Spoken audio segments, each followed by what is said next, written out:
Alrighty, welcome everyone back to the show. We had a little bit of talk around the stock up, stock down segment we've been doing over the past couple of days. We got into the Big Ten and broke down some teams that I really like over the next couple of years and some teams that just circumstantially are not going to be quite as good as they have been in past years over the next 3 to 5 years. But let's get into Wednesday what ifs. Again, this is a very interactive segment, or at least I'd like it to be. So if you have any what ifs that you're wondering about this upcoming season that you want me to break down, drop them in the comments of this video and I will absolutely get them into the show next week. But let's jump into the ones that I came up with for today. And the first one has everything to do with backup quarterbacks. I think there's a question around college football that happens pretty much every year where there's going to be a team that needs their backup quarterback. There's going to be a team that absolutely needs someone to step up at different times of the year. Last year it was Texas with Malik Murphy coming in and winning some just huge games for Texas down the stretch of that season that kept them in the fight.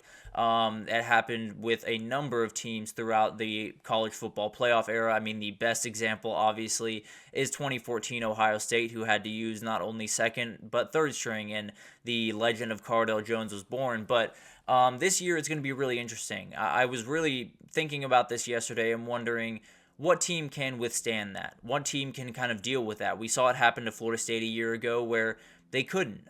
They lost Jordan Travis, and the offense was very, very benign after that. In fact, they did probably more Wildcat snaps than they did to quarterback. So it was not ideal by any means. And you need a really good number two if you're going to compete at a really high level. And I wanted to get into first the top four contenders, the guys that pretty much everyone's talking about as the top four teams going into the season. And then we'll get into some others down the road here. But first, Arch Manning coming in for Texas would not be a bad thing. I'll be totally honest. I think everyone in that building has total confidence in this kid. He had a really good job at the spring game, although some of the passes were a little bit open. I'll be totally honest. I do think this kid is ready to go. I have very few questions about his ability to run this offense and run it effectively. Now, it would be, his first time starting a game or first time really getting high-level, big-time snaps. So it would be interesting to see what he would do out there in his first couple of snaps. But at the end of the day, I think this kid's ready to go, and I think Steve Sarkisian and pretty much every Texas fan out there feels very confident in what he can do once he gets on the field. UGA is another one I feel very confident in. Gunnar Stockton is going to be more than okay. I think he does take away a little bit of that passing ability that Carson Beck is really second to none in the entire country, but he adds something in the running game, and that is a huge dynamic that UGA really profited on when they had Stetson Bennett, was those read options that kind of kept defenses on their toes and made it really tough to defend. That's kind of the offense that you would see out of Gunnar Stockton, and I think it would be not necessarily quite as potent as the one that Carson Beck would run, but I think they'd be more than fine with all of the other stuff they have around him. And then Oregon bringing in Dante Moore was absolutely huge. I don't know how they did it, frankly, because if you bring in two of the top quarterbacks in the portal, I don't see how that's possible, but they did it. And it's made them feel very confident going into this year because, frankly, out of this list, I'd feel most confident with Devin Brown walking onto the field. He's not necessarily, the most polished guy in the world. He played some really good football for UCLA at times, played some not so good football at times for them. So it's been a little bit of a back and forth with this kid, but he's going to be good. Being behind Dylan Gabriel can only help his accuracy in the way that he sees the field and all of the progressions he needs to go through. So I feel very confident in this kid's ability throwing the ball, but also I think he's going to be more than fine once he needs to get on the, or if he needs to get on the field, which Jackson Arnold, did at times for Oklahoma a year ago. It'll be interesting to see what happens, but I would feel more than confident if I was an Oregon fan about that kid. And then you have Devin Brown, and I would also feel confident in Devin Brown. A little bit less than the other three, I'll be totally honest, because I thought if Devin Brown was going to win this job, he would have won it in the spring, and the fact that he didn't is not necessarily super encouraging about the way that Ohio State looks at him. But at the end of the day, I think Will Howard is a good quarterback. I think he's a better quarterback than Devin Brown. I think he brings more to the table than Devin Brown does.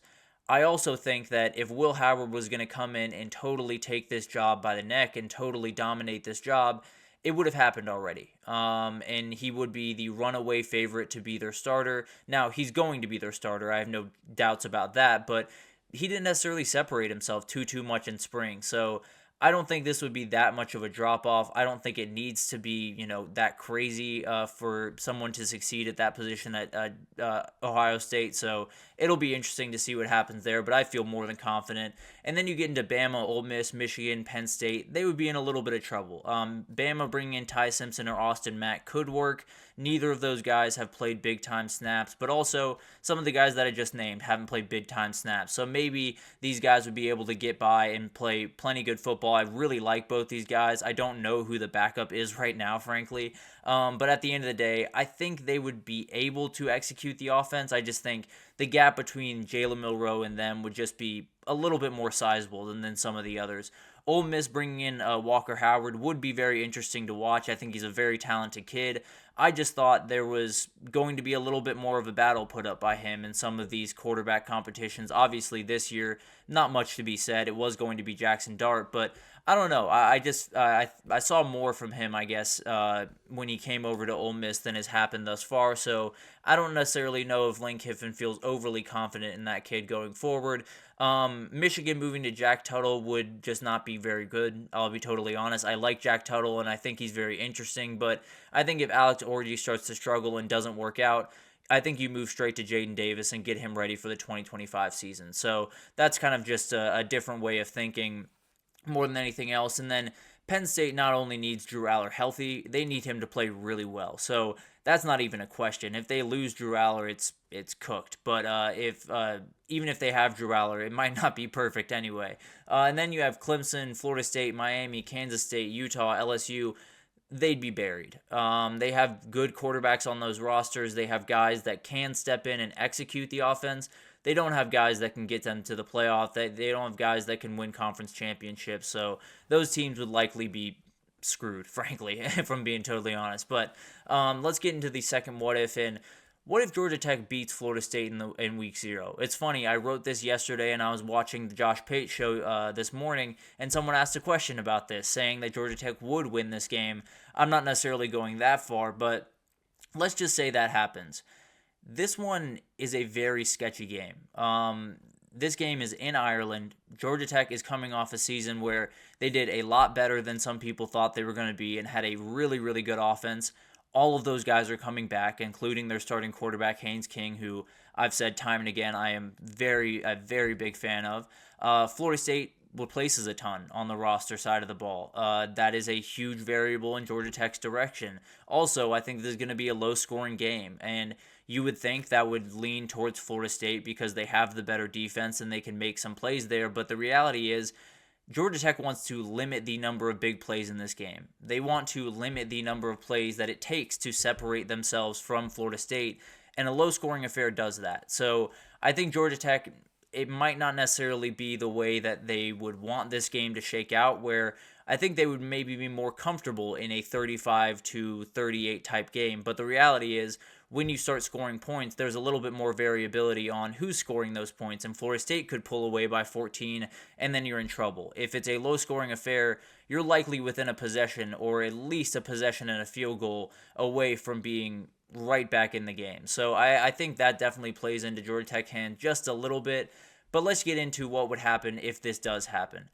Florida State, this is just nightmare fuel. I'll be totally honest with you. I don't think Florida State fans have let themselves go there on losing this game, because there would be a lot of people dancing on your grave. I'll be totally honest with you. There are a lot of people just waiting for Florida State to make that next misstep. And if you give it to them in week 0, especially with no one else playing, it's going to be tough. I'll be totally honest with you. Florida State would have to worry. It wouldn't change necessarily what they could do with the season. You know, they could still make the ACC title. They could still go to the playoff. They could still win a national title.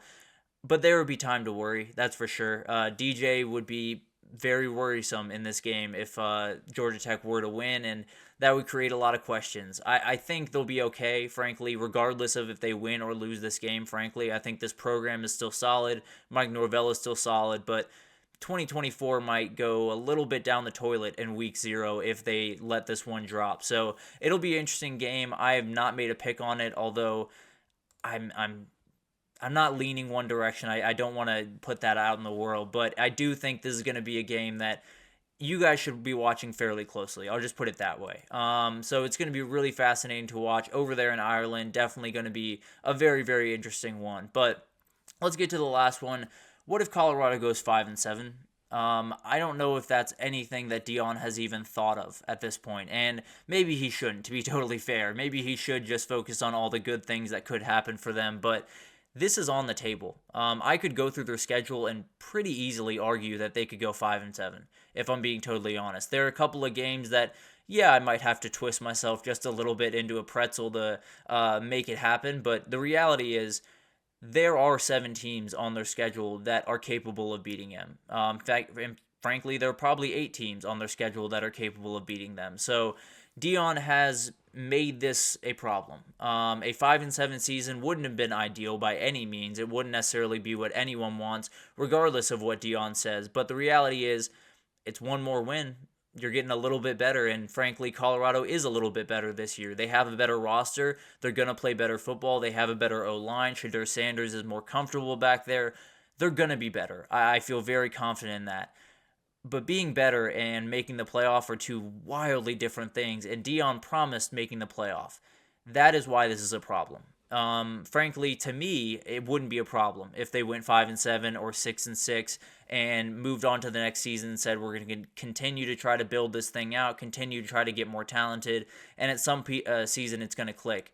That's not what happened. Before, anyone even started talking about Colorado next season, Deion said we are going to make the playoff. And he better, I guess, because I think even if he goes 7-5 or 8-4, which I think would be remarkable seasons, and I think they were very capable of doing that as well, they would get torn down because he made a promise that, frankly, his team is not able to keep. I really like this team. He's done incredible things to really improve the positions that he needs to improve, but from where I'm standing, they have 22 guys that are good. They have 22 guys that I feel very confident in, that I think I could throw out there and say, these guys can compete with most teams in the country. They can compete with, at least, let's put it this way, can compete with most of the teams in the Big 12. The 23 through 135 can't. That's just the way that Colorado has built this team right now. It can build out into a much better team and be a team that makes the playoff in the future, but when you make promises before the season starts that you're going to make the playoff, this stuff is not going to be good enough. 7-5 is not even going to be good enough, even though it probably should be. And especially if you go 5-7, you're in real trouble.